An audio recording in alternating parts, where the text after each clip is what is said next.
नमस्कार साथियों, आप लोगों का बहुत बहुत स्वागत है आपके अपने YouTube channel enjoy with RC पे। तो अब तक की चर्चा में हम लोगों ने क्लास 9th एनसीईआरटी मैथ की जो बुक है उसको सॉल्व करते हुए प्रश्नावली 4.2 तक के सभी क्वेश्चन को सॉल्व कर चुके थे। तो अब बारी थी प्रश्नावली 4.3 को सॉल्व करने की। तो इस प्रश्नावली में टोटल 8 प्रश्न हैं जिन्हें हम बारी बारी से आज सॉल्व करने वाले हैं।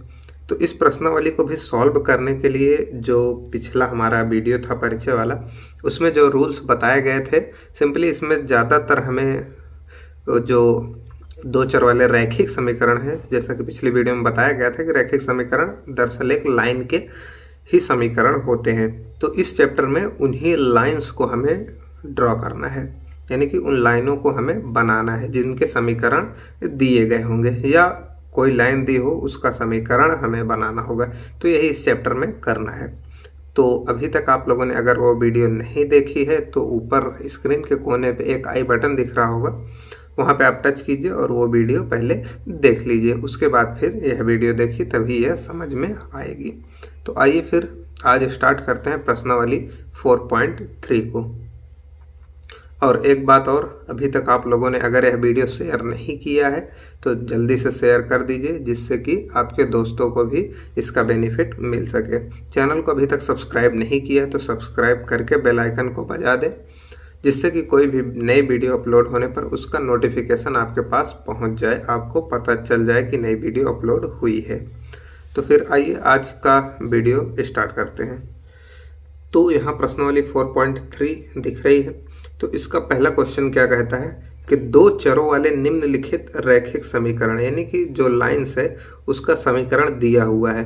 दो चरों वाले रैखिक समीकरण में प्रत्येक का आलेख खींचिए, यानी कि लाइनों का समीकरण हमें दिया हुआ है और उस लाइन का चित्र हमें बनाना है, वो भी कार्तीय तल में ही बनाना होगा तभी ये बनेगा। तो कार्तीय तल में तो बनाना ही है और इनका चित्र हमें ड्रॉ करना है। तो आइए फिर इसको कॉपी पे हम लोग बारी बारी से एक एक करके इन चित्रों को ड्रॉ करते हैं। तो अब आप लोगों की स्क्रीन पे प्रश्न नंबर जो 1 है उसका first part and second part दिख रहा होगा। तो पहले इन दोनों पार्ट को सॉल्व करते हैं। तो इसको सॉल्व करने के लिए देखिए, इसके दो तरीके होते हैं। यदि इसमें कोई अचर पद है, यानी कि 0 को छोड़कर कोई अशून्य अचर पद है, तो उसका तो मेथड थोड़ा सा अलग होता है। और जिसमें अशून्य पद मतलब कोई शून्य चर हो, यानी कि अशून्य चर ना हो, यानी कि शून्य हो, जिसका अचर वाला पार्ट शून्य हो, तो उसमें थोड़ा सा उसमें 3 सारणी बनानी होती है। तो आइए पहले इसको देखिए। इसमें ये जो 4 है ये एक अचर है और ये शून्य नहीं है। तो जब इस प्रकार से कोई समीकरण दिया हो कि जिसमें एक अशून्य पद हो और वो अचर मतलब कोई अशून्य अचर हो, तब उसके लिए हम लोग एक सारणी बनाते हैं कुछ इस तरह से। तो सबसे पहले सारणी को बना लेते हैं। तो इसके 3 टुकड़े करते हैं। तो ऐसे केस में हम लोग 3 टुकड़े करते हैं। तो एक में x लिख देते हैं, एक में y, और यहाँ पे एक बार x = 0 लेंगे, एक बार y को 0 लेते हैं। तो देखिए, जैसे ही x को 0 लेंगे तो इस समीकरण में x = 0 रखेंगे तो y = 4 बचा। तो y = 4 यहाँ पे भर दिया जाता है। अब जब y को 0 लिया जाएगा तो x = 4 बचेगा। तो जब y को 0 लिया गया तो यहाँ पे x की वैल्यू 4 हो गई। अब देखिए, ये ऊपर वाला x की वैल्यू और नीचे वाली y की वैल्यू को लेकर पहले वाले में इसको एक निर्देशांक बनाते हैं हम लोग। तो ये आया 0,4, एक निर्देशांक ये हो गया। अब इसको x मानकर इसको y मानकर एक निर्देशांक और बनेगा, तो ये 4,0। तो ये 2 निर्देशांक प्राप्त हो गए हैं। अब हमें कोई भी लाइन खींचनी है तो उसके लिए 2 चीज़ों की आवश्यकता होती है। या तो हमें 2 बिंदु दे दिए जाएं जहां से वो लाइन होकर जा रही है, या तो फिर हमें एक बिंदु दे दिया जाए जिससे होकर जा रही है और उस लाइन की प्रवणता बता दी जाए, यानी कि ढाल बता दिया जाए, स्लोप बता दिया जाए। तो ये स्लोप वाला तो सरल रेखा का चैप्टर है, वो आप लोगों के में है नहीं। तो इसलिए हमारे पास एक ही मेथड बचता है कि हमें कम से कम 2 पॉइंट दिए जाएं किसी रेखा को फाइंड आउट करने के लिए। तो अब हमें इसका चित्र बनाना है। तो इसका चित्र बनाने के लिए पहले तो कार्तीय तल बनाना होगा, उसमें इन दोनों पॉइंटों को ढूंढना होगा, उसके बाद फिर इनको मिला देंगे तो रेखा प्राप्त हो जाएगी। तो आइए इतना काम कर लिया जाए। तो सबसे पहले हम लोग एक कार्तीय तल बनाते हैं।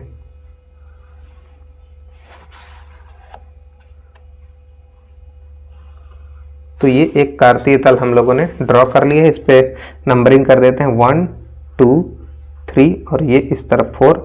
देखिए 4 तक है तो एक बढ़ा देते हैं 5, क्योंकि देखिए दोनों नंबर्स 4 4 हैं तो एक बढ़ा के 5 तक कर लिए। तो इसको नाम दे देते हैं 1 2 3 4 और ये 5।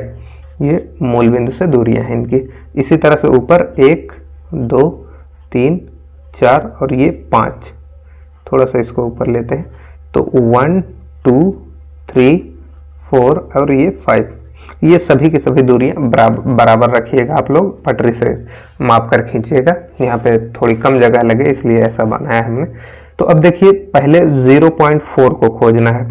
तो ये इसका भुज 0 है, यानी कि ये y एक्सिस पे मिलेगा और 4 यूनिट दूर मिलेगा। तो यानी कि ये वाला बिंदु, तो इस बिंदु को नाम दे देते हैं a। इसका निर्देशांक क्या होगा 0,4। तो इस बिंदु का निर्देशांक हुआ 0,4। उसी प्रकार से अब इसको ढूंढते हैं 4,0। इसकी कोटि 0 है तो ये x एक्सिस पे 4 यूनिट दूर होगा। तो x एक्सिस पे 4 यूनिट दूर ये यहाँ पे, तो ये पॉइंट होगा B जिसका निर्देशांक होगा 4,0। तो इस तरह से दोनों बिंदु मिल चुके हैं। अब इनको हमें मिला देना है और इनसे जो रेखा बनेगी वही दिए हुए समीकरण की रेखा होगी। तो देखिए ये हम लोगों ने इसको खींच दिया। तो यहाँ से जो रेखा हमें प्राप्त हुई इसी रेखा का समीकरण दिया हुआ समीकरण होगा। तो x + y = 4 इस दी हुई रेखा का ही समीकरण है। जो ये रेखा AB दिख रही है इसका समीकरण x + y = 4 है। तो उम्मीद करते हैं आपको ये पहला क्वेश्चन अच्छे से समझ में आ गया होगा। तो अब आइए बढ़ते हैं सेकंड क्वेश्चन पे। तो सेकंड क्वेश्चन में भी देखिए एक अचर वाला पद है जो शून्य नहीं है। तो इसमें भी सारणी सेम ही बनानी होगी। तो सारणी इसको सेम बना देते हैं हम लोग।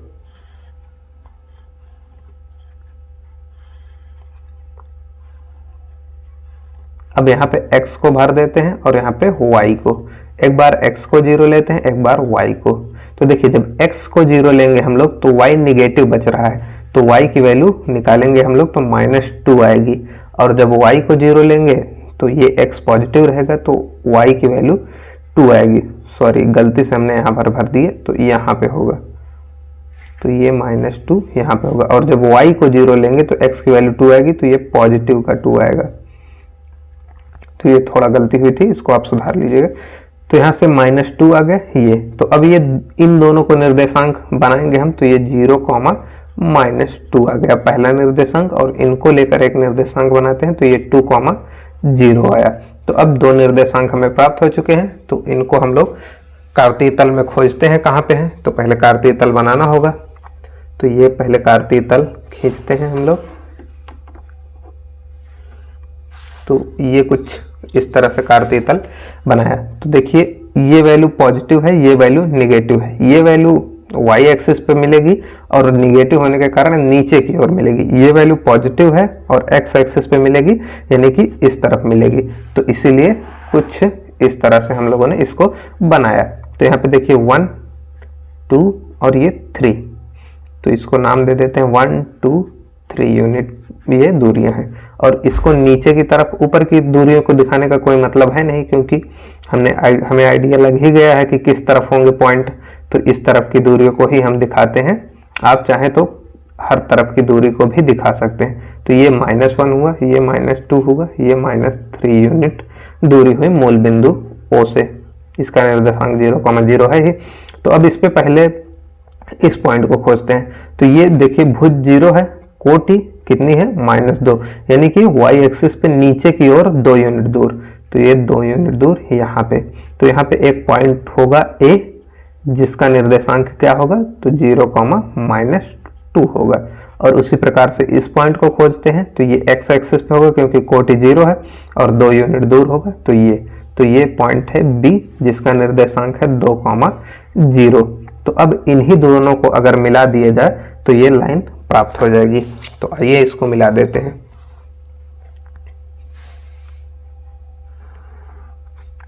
तो ये जो लाइन निकल कर आई इनको मिलाने से जो ए बी रेखा आई इसी का समीकरण होगा x minus Y equal to 2। तो उम्मीद करते हैं ये दूसरा भी आपको समझ में आ गया होगा। तो इसी प्रकार आइए तीसरे और चौथे को भी सॉल्व कर लिया जाए। तो अब आप लोगों की स्क्रीन पे इसका प्रश्न नंबर 1 का तीसरा पार्ट और चौथा पार्ट दिख रहा है। तो पहले तीसरे पार्ट पे बात किया जाए। तो देखिए तीसरे पार्ट में इसमें कोई भी अशून्य अचर पद नहीं है, सभी दोनों में मतलब चर है। अगर इसको इस तरफ लाते हैं तो इस तरफ शून्य बचेगा, वो एक अचर होगा लेकिन शून्य होगा, तो अशून्य अचर पद नहीं है। तो इसके लिए चाहे तो आप ये डायरेक्ट कह दीजिए कि ये रेखा मूल बिंदु से होकर जाएगी, या आप दिखाना चाहें तो दिखा भी सकते हैं कि ये रेखा मूल बिंदु से होकर जाएगी। तो आइए दिखा देते हैं कैसे ये मूल बिंदु से होकर जाती है। तो इसके लिए हमें थोड़ी सी सारणी को लंबा करना होगा, इसमें 4 कॉलम बनाने होंगे। तो देखिए 1 2 3 और ये 4। तो यहाँ पे एक x एक y। अब देखिए यहाँ पे x को एक बार 0 लेते थे वो लेंगे, y को एक बार 0 लेते थे वो लेंगे, किंतु देखिए जब x को 0 लिया तो y की वैल्यू भी 0 आ गई, और जब y को 0 रखेंगे ये 3 आएगा, डिवाइड होगा लेकिन फिर भी 0 ही आएगा, तो ये 0 हो गया। तो देखिए यहाँ से 0,0 प्राप्त होगा, यहाँ से भी 0,0, तो ये दोनों एक ही बिंदु को दर्शा रहे हैं। तो हमें लाइन खींचने के लिए कम से कम 2 बिंदु होने चाहिए। तो 2 बिंदु, दूसरा बिंदु प्राप्त करने के लिए क्या करना होगा, हमें x की वैल्यू को 1 रख देना होगा। तो 1 रख देते हैं, कोई भी वैल्यू आप रख सकते हैं, तो हम लोग 1 ही रख लेते हैं। तो x की वैल्यू को 1 रखते हैं और y की वैल्यू निकल कर आएगी 3। जैसे ही x के स्थान पे 1 रखेंगे तो ये मल्टीप्लाई होगा और y बराबर 3 आ जाएगा। तो अब देखिए इससे 3 बिंदु ना बनकर 2 ही बिंदु बनेंगे, क्योंकि ये तो दोनों एक ही हैं। तो एक बना अपना 0,0, तो ये जाहिर सी बात है मूल बिंदु ही है। तो वही बात हमने पहले शुरू में ही बताया था कि ये मूल बिंदु से ही होकर जाएगी रेखा। आप चाहे तो इसको डायरेक्ट मान लीजिए या इसको रख कर देख लीजिए, 0 x बराबर 0 एक बार और एक बार y बराबर 0 रखकर। तो अब यहाँ से एक निर्देशांक और क्या निकल कर आया, 1,3। तो अब ये 2 निर्देशांक हमारे पास आ चुके हैं। अब इन्हीं को हमें कार्तीय तल में खोजना है और इनसे लाइन को ड्रॉ कर देना है। तो कुछ इस प्रकार से हम लोग इसको कार्तीय तल को पहले बनाते हैं। तो ये हुआ। तो अब यहाँ पे देखिए हाईएस्ट दूरी है 3 है, यानी कि कोट इसकी 3 है, तो y पे हाईएस्ट दूरी हम लोग 3 तक तो ले ही जाएंगे। तो ये 1 हुआ, ये 2 हुआ और ये 3। 1 2 3 और x पे भी इतने ही बना लेते हैं। तो 1 2 और ये 3, 1 2 3। तो देखिए 0,0 खोजना है, मूल बिंदु है। तो ये हो गया अपना पॉइंट A, O कह लीजिए, जिसका निर्देशांक है 0,0। और यहाँ से अब 1,3 यानी कि x एक्सिस के पैरेलल 1 यूनिट कहीं भी ले लीजिए। तो x एक्सिस के पैरेलल 1 यूनिट यहाँ तक आया और y एक्सिस पे 3 यूनिट, तो y एक्सिस पे 3 यूनिट यहाँ पे आया। तो अब इन दोनों को मीट कराना है, तो ये कुछ इस प्रकार से मीट करेगी। यहाँ से 1 यूनिट दूर तक जाएगी और यहाँ से ये वाली रेखा 3 यूनिट दूर तक जाएगी। तो देखिए जहाँ दोनों मिलेंगी वहीं पे ये रहा पॉइंट B।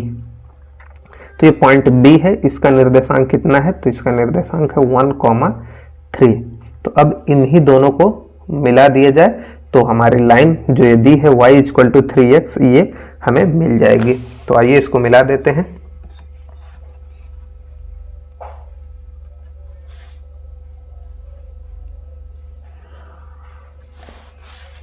तो ये कुछ इस तरह से जो ये रेखा बनकर आई, जो B पॉइंट से और O पॉइंट से होकर जा रही, इसी का जो समीकरण है वो कितना होगा, y इक्वल टू 3x।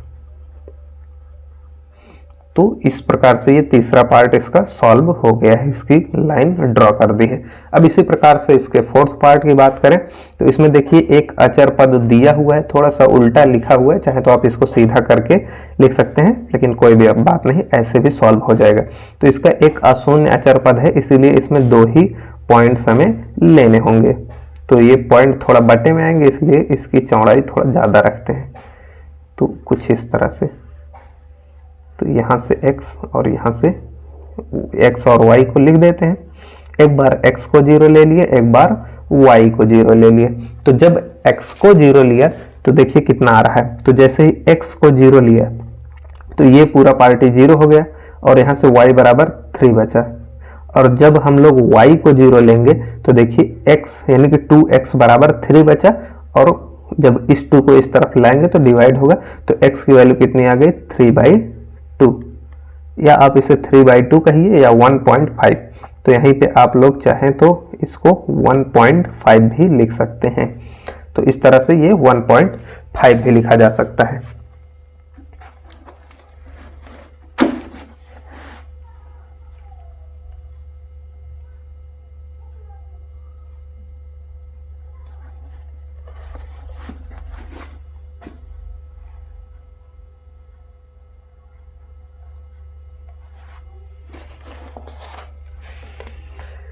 तो अब इनको मिलाकर दो पॉइंट मतलब दो निर्देशांक हमें ज्ञात करने हैं। तो पहला हो गया 0,3, पहला निर्देशांक हो गया। दूसरा निर्देशांक हो गया 3/2, 0। तो ये दो निर्देशांक निकल कर आ गए। अब इनको कार्तीय तल पे खोजते हैं। ये कहाँ पे है? तो पहले कार्तीय तल बना लिया जाए। जब कार्तीय तल ही नहीं रहेगा तो खोजेंगे कहाँ? तो ये हो गया अपना कार्तीय तल कंप्लीट। तो कार्तीय तल हुआ। अब इस पे हम लोग नंबर्स को बिछा देते हैं। तो देखिए ज़्यादा नंबर की तो आवश्यकता है नहीं, तो इसलिए थोड़ा डिस्टेंस को दूर दूर रखते हैं। तो ये 3 तक इस पे और इस पे भी बना देते हैं, 1 2 यहाँ पे 3। तो ये हुआ 1 2, ये 3, ये हुआ 1 2 और ये हो गया 3। तो देखिए सारी संख्याएं पॉजिटिव है, इसलिए पॉजिटिव ही बनाया, निगेटिव की तरफ नंबर्स नहीं लिखे हैं। ये हो गया अपना मूल बिंदु। तो यहाँ पे देखिए बीच में हम लोग एक छोटी लाइन खींच देते हैं जो इन दोनों का मिडिल दिखा रही है, क्योंकि पॉइंट मतलब 1.5 है तो इसलिए मिडिल में ही आएगा। तो थोड़ा सा इसको दिखा देते हैं। तो अब उसके बाद पहले 0,3, तो इसका भुज 0 है, यानी कि ये y एक्सिस पे 3 यूनिट दूर होगा। तो यहाँ पे तो ये पॉइंट हो गया A, जिसका निर्देशांक है 0,3, और इस पे हमें खोजना है 1.5, 0।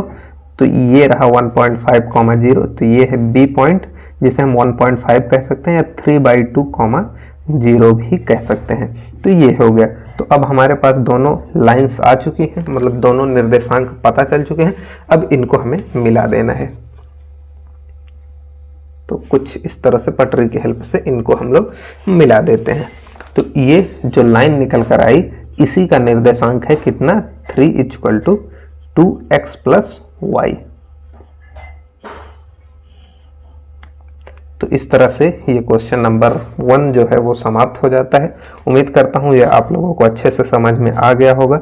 अगर ना समझ में आया हो तो कमेंट कीजिएगा, हो सकेगा तो इसका जवाब कमेंट में ही दे दिया जाएगा, नहीं तो टेलीग्राम पे आपके प्रॉब्लम का सल्यूशन किया जाएगा। थोड़ा बहुत तो समझ में आएगा ही, जो थोड़ी बहुत कसर रह जाएगी उसे टेलीग्राम पे दूर कर दी जाएगी। अगर अभी तक टेलीग्राम चैनल नहीं ज्वाइन किया है तो डिस्क्रिप्शन में उसका लिंक है, वहाँ से आप जाकर ज्वाइन कर लीजिए। तो अब बढ़ते हैं इस प्रश्नावली के दूसरे प्रश्न पे। तो यहाँ पे क्वेश्चन नंबर 2 में दिया हुआ है कि बिंदु 2,14 से होकर जाने वाली दो रेखाओं के समीकरण लिखिए। इस प्रकार की और कितनी रेखाएं हो सकती हैं, यानी कि जो रेखाएं 2,14 से होकर गुजरे ऐसी कितनी रेखाएं हो सकती हैं और क्यों। तो ये हमें बताना है और दो रेखाओं के समीकरण भी हमें बनाने हैं। तो आइए इसको फिर सॉल्व किया जाए। तो प्रश्न नंबर 2 में एक पॉइंट है, मान के चलिए A, उसको नाम दे दिया जाए A। तो इसका निर्देशांक इस क्वेश्चन में दिया हुआ है कि 2,14 है, यानी कि 2,14 है। तो कह रहा है कि इससे होकर जाने वाली दो रेखाओं का हमें समीकरण लिखना है। तो देखिए समीकरण लिखने के लिए सबसे पहले तो हम मर्जी से कुछ भी लिख देते हैं, फिर उसको बैलेंस कर देंगे तो समीकरण वो बन जाएगा। तो जैसे देखिए एक समीकरण तो ऐसा ही बना देते हैं हम लोग, x + y, किसी भी रेखा का पूछे तो पहले तो एक समीकरण ऐसा ही बन जाता है कि x + y। तो x + y चेक कैसे करेंगे हम लोग इसको? तो जाहिर सी बात है x को भुज रख के y को कोट पे रख कर हम लोग चेक करते हैं। तो तो वही काम यहाँ पे कर दिया जाए, तो जिससे चेक करने पे बात वही आ जाए। तो यहाँ पे x को 2 रख दिया जाए और y को 14 रख दिया जाए, यानी 14 रख दिया जाए, तो जोड़ने पर 16 आया, तो ये 16 इस तरफ लिख दिया जाए। अब इसको चेक करेंगे आप कि समीकरण संतुष्ट कर रहा है ये कि नहीं। तो यहाँ पे अगर x की वैल्यू 2 रखेंगे, y की वैल्यू 14 रखेंगे, तो ये 16 ही देगा। तो समीकरण बनाने का एक तरीका तो ये हो गया। इसी तरीके पे बेस्ड आप लोग यहाँ पे चाहें तो माइनस भी लगा सकते हैं, x माइनस वाई, या y माइनस एक्स भी कर सकते हैं, यहाँ पे भी y प्लस एक्स कुछ भी कर सकते हैं। तो इस तरह से जब यहाँ पे x माइनस वाई की वैल्यू x माइनस वाई लिख दिया, तो अब ये बैलेंस कैसे होगा, तो यहीं पे रख कर चेक कर लीजिए। तो यहाँ पे अगर 2 रख दिया जाए और यहाँ पे 14 रख दिया जाए, तो माइनस का 12 आएगा। अब इसको अगर रख कर चेक करेंगे तो माइनस 12 सेटिस्फाई होगा। इसी प्रकार से चाहे तो आप तीसरा भी समीकरण लिख लीजिए कि y माइनस एक्स कर दिया जाए, तब कितना आएगा। तो y की वैल्यू 14 है, x की वैल्यू 2 है, तो घटाने पे 12 आ गया। तो ये भी एक समीकरण। तो ये तीन रेखाएं प्राप्त हो चुकी हैं जो इस बिंदु से जाएंगी, और ऐसी ही बहुत सारी रेखाएं होंगी। आपके मन में जो कुछ भी आए आप बोल दीजिए बस। जैसे 2x प्लस 3y आपने बोल दिया। अब इसको इस बिंदु से पास कराने के लिए हमें क्या करना होगा कि इस बिंदु को इसमें डालकर हमें संतुष्ट करवाना होगा। तो इसको संतुष्ट करने के लिए क्या करते हैं, इसी को इसमें डाल देते हैं। तो 2 से जब इसमें मल्टीप्लाई होगा तो 2 दूना 14, और यहाँ से 14 दूनी 28, 14 तिरिक 42। तो यहाँ से ये आ गया 42 और ये 2 दूना 4, यानी कि 42 और 4 46। तो एक समीकरण ये भी हो गया। ये चौथा इसको दे देते हैं नाम। पांचवा इसी प्रकार से जो बुक में दिया है उसे ही आप लोग चाहें तो लिख ले। तो देखिए इसमें क्या दिया हुआ, 7x minus Y equal to 0 दिया हुआ है। तो अब इसको मतलब इस तरफ 0 चाहे ना रखिए, आप लोग पहले देख लीजिए। तो अगर यहाँ पे 7 जब 2 के स्थान पे x के स्थान पे 2 रखेंगे तो 7 से मल्टीप्लाई होकर 14 हो जाएगा और y घटकर 0 आ जाएगा। तो इसीलिए इस तरफ से 0 लिख दिया। आप चाहें तो ऐसे और बहुत सारे बना सकते हैं, कोई भी आपके दिमाग में जो वैल्यू आए।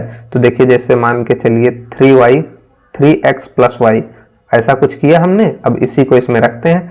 तो यहाँ पे 2 जब रखेंगे तो 6 आ जाएगा, 3 2 जा 6, और यहाँ से 14, तो यहाँ से 20 आ गया। तो आपको क्या लग रहा है, आप इस वैल्यू को सोच रहे हैं, ये वैल्यू तो रखने पे खुद ब खुद आ जा रही है। तो ये वैल्यू कोई भी रखिए, बाद में आप इसको एडजस्ट कर देंगे तो क्या ये इस बिंदु से होकर नहीं जाएगी, यानी कि इस लाइन को ये बिंदु संतुष्ट करने लगेगा। तो इस प्रकार कितनी रेखाएं आप सोच सकते हैं। तो आप तो दिमागदार हैं, आप तो अनंत रेखाएं सोच ही सकते हैं। तो इस बिंदु से होकर कितनी रेखाएं जाएंगी, अनंत रेखाएं जाएंगी। क्यों? क्योंकि इतने सारे समीकरण बन रहे हैं, इनकी कोई भी एंड नहीं है, समाप्ति नहीं है। तो आप लोग यहाँ पे नीचे लिख दीजिएगा कि किसी बिंदु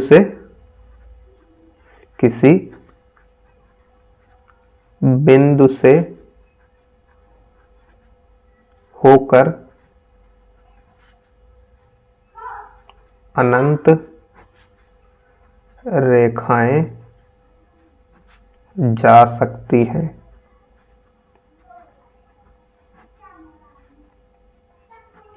तो इसी के साथ ये क्वेश्चन नंबर 2 समाप्त हो जाता है। उम्मीद करता हूं ये आपको समझ में आ गया होगा। तो आइए अब बढ़ते हैं प्रश्न नंबर 3 पे।